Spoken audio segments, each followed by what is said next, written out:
This guy freaks me out with his predictions. He really does. He just freaks me out with his predictions. He's been so accurate over the past few years. It's almost like he has a teleportal device that puts him in the back room of superpower countries all over the earth. He predicted America's bombing of Iran. He predicted India's future rise into global superiority. He predicted Russia's invasion of Ukraine. And now he's saying that China is honing in on the Indian Ocean as their next major stronghold in their seek of global dominance. Would we not be really well advised over the next 10 to 20 years to make that our priority and India's role in this? How do you look at them? But from India's point of view, the real threat is China. Right. And there are two places where India cares about China. By the way, I don't believe India is an ally. India is a superpower. But the idea that India is going to ally with the United States against China, in somebody's dream. I mean, is that possible? If the United States loosens its grip on this region, as Trump seems willing to do as he concentrates now more on homeland issues and North American prosperity alone, will another prediction come true? And what would that mean for India economically and their national security? This is where playing on the fence can either make you or break you. And as Trump's most recent meeting with Netanyahu of Israel, Trump mentioned that this year alone, there's been $14 trillion of investments coming into the United States from other countries, giving him plenty of leeway to lay off other global security efforts, including taking a step back on Africa and Asian securities and concentrating more on economic goals that he's always ascertained and campaigned on boosting in the United States. So as the United States is again on the fast track of producing energy and oil and coal, AI, automotive, high-tech and military equipment, stuff like that, it's going faster than, and they're pumping it out like we've never seen. While China is struggling to regain its balance. In all the meantime, India is on pace to be passing Germany within the next few years, maybe even sooner, which therefore threatens China's force and power that it's managed to accumulate over the past decade, mainly because of the U.S. leniency on import-exports as well as U.S. regulations, allowing China, American companies, to manufacture their goods on China's soil with little restrictions. Now that Trump has toughened the restrictions on doing business with China, India and Vietnam are going to be beneficiaries of this, and mainly India. Henceforth, using the Western playbook, is China going to be seeking to go for choke points that will deter India or at least slow them down until the next president of the United States comes to town and loosens up restrictions again for China? There are three great powers in the system: the United States, China, and Russia. China is a peer competitor to the United States. It's the most serious threat to the United States. Russia is the weakest of those three great powers, and it's not a serious threat to us.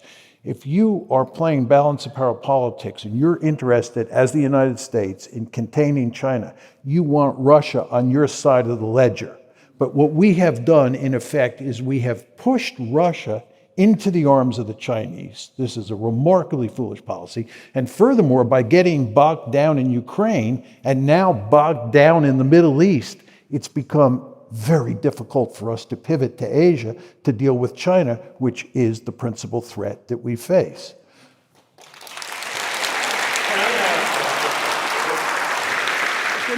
I just wanted to add a footnote, which is that China's also not a threat. It has to do with security, whether you privilege security or survival, or whether you privilege prosperity. And economists, and I would imagine most of you in the audience, really care greatly about maximizing prosperity. For someone like me who's a realist, what I care about is maximizing a state's prospects of survival. And when you live in an anarchic system, and in IR speak, that means there's no higher authority, there's no night watchman that can come down and rescue if you get into trouble. And this is the international system. There's no higher authority. In that anarchic world, the best way to survive is to be really powerful. As we used to say when I was a kid on New York City playgrounds, you want to be the biggest and baddest dude on the block. And that's simply because it's the best way to survive. If you're really powerful, nobody fools around with you. The United States is a regional hegemon. It's the only regional hegemon on the planet. We dominate the Western Hemisphere. And what China has begun to do as it's got increasingly powerful economically is translate that economic might into military might, and it is trying to dominate Asia. It wants to push us out beyond the first island chain. It wants to push us out beyond the second island chain. It wants to be like we are in the Western Hemisphere. And I don't blame the Chinese one bit. If I was the national security advisor in Beijing, that's what I'd be telling Xi Jinping we should be trying to do. But of course, from an American point of view, this is unacceptable. And we do not tolerate peer competitors. We do not want another regional hegemon on the planet.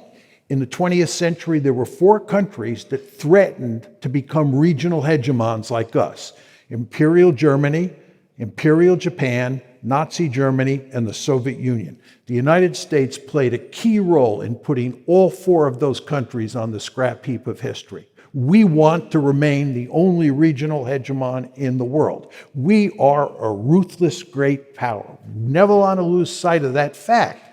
And the end result of this is you get an intense security competition between China and the United States. And it revolves around the concept of security, not prosperity. I think this is... Just very quickly, what you see beginning to happen is that it's in all domains where the competition takes place, especially high tech. We do not want them defeating us in the high tech war. We are competing with them economically. We are competing with them militarily. And this is because the best way to survive is for us, the United States of America, to be the only regional hegemon on the planet. So, John, can we contain China, prevent them from becoming a regional hegemon without directly defending Taiwan? I mean, isn't that where the rubber meets the road? No, it's not just Taiwan. I mean, one could argue there's sort of 3 flashpoints in East Asia that you folks should keep your eye on. One is obviously Taiwan, 2 is the South China Sea, and 3 is the East China Sea. And I think, David, that the place where a conflict is most likely today is not over Taiwan. I could explain why I think Taiwan is not a serious problem at the moment or for the foreseeable future. The South China Sea is a very dangerous place. We could end up in a war, for sure, even if we did not defend Taiwan. So Taiwan, you don't want to overemphasize. I agree with Jeff that we definitely don't want a war, and we certainly don't want a nuclear war. And he is absolutely correct that there's a risk of a nuclear war if a war breaks out of any sort between China and the United States. Many of us in the audience remember the Cold War, and this was an ever-present danger in the Cold War. But my argument is that this is inevitable, because in a world where you don't have a higher authority and you care about your survival, you have a deep-seated interest, as any state in the system, to be as powerful as possible. John, and that means dominating your region of the world.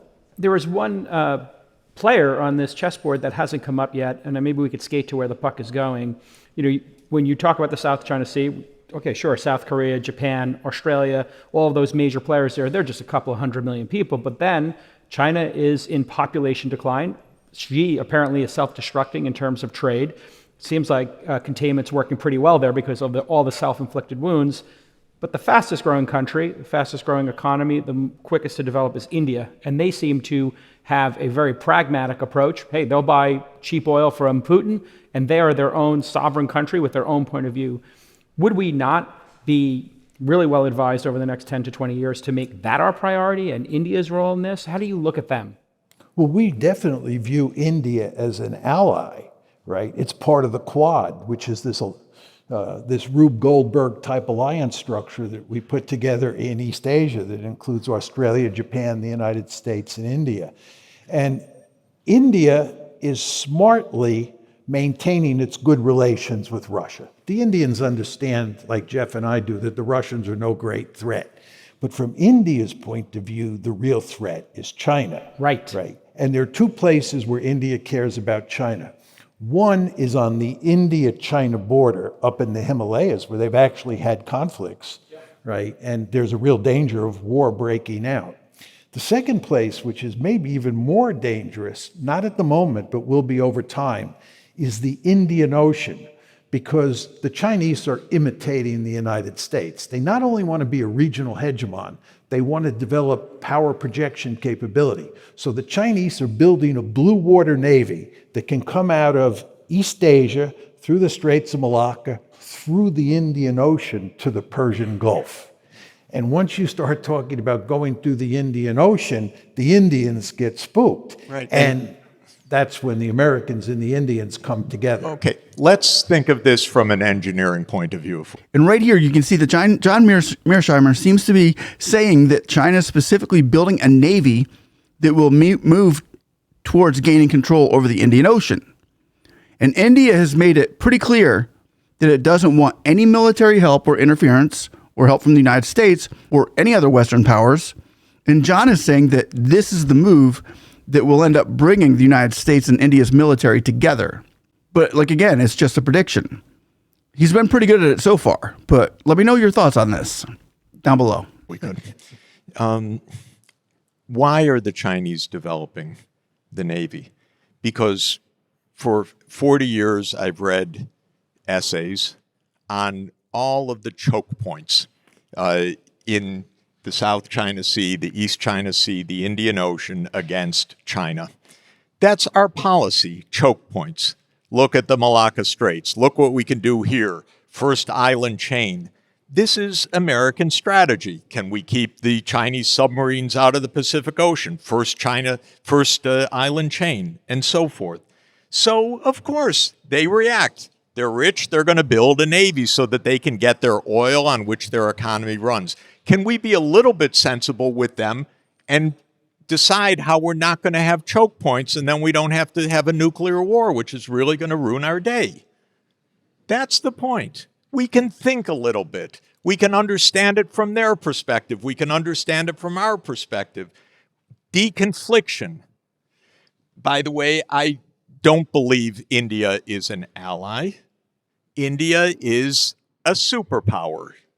India is going to have its own very distinctive interests, thank you. It's not going to be an ally of the United States. I happen to like India enormously and we're making our iPhones admire there. their policies, but the idea that India is going to ally with the United States against China, in somebody's dream in Washington, because it's another delusion in Washington, because they should get a passport and go see the world and understand something. But Jeffrey, if they These we're are making our my iPad- we're making our failed students iPhones- in Washington right now because they didn't listen to their professor. Jeffrey, we're making our iPhones in India now. Is that not And still significantly China. important? Say it again. We're moving iPhone production. Cooper, Cooper, you're into economics here and that impact. You got Apple moving out of China. You've got Japan funding people leaving China to Vietnam and to India. Is that not the solution here? As we decouple from China, it seems like they come back to the table. We had Xi Jinping kick all the venture capitalists, all investment out of China. He got rid of all the education startups. And then, 2 or 3 years later, he's in San Francisco asking all of us to invest more money and saying, where'd you go? If we do the same with China, there will be a war. As far as China wanting to infiltrate India, there's probably other countries too as well. I mean, I'm not going to be naive here. That want to set India back from reaching its global potential.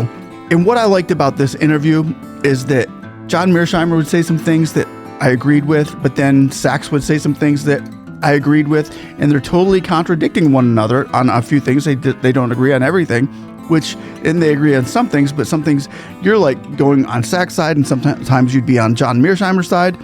You just didn't know which way it was going, but it opens the viewpoints for so many angles on what the future could look like.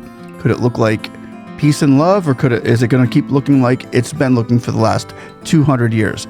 I don't know, but you do. So let me know down in the comments below how you feel about this, and we will see you next time on the Speak and See Show. Thank you all for watching. We are blessed from the bottom of our heart. You have a good day. Bye-bye.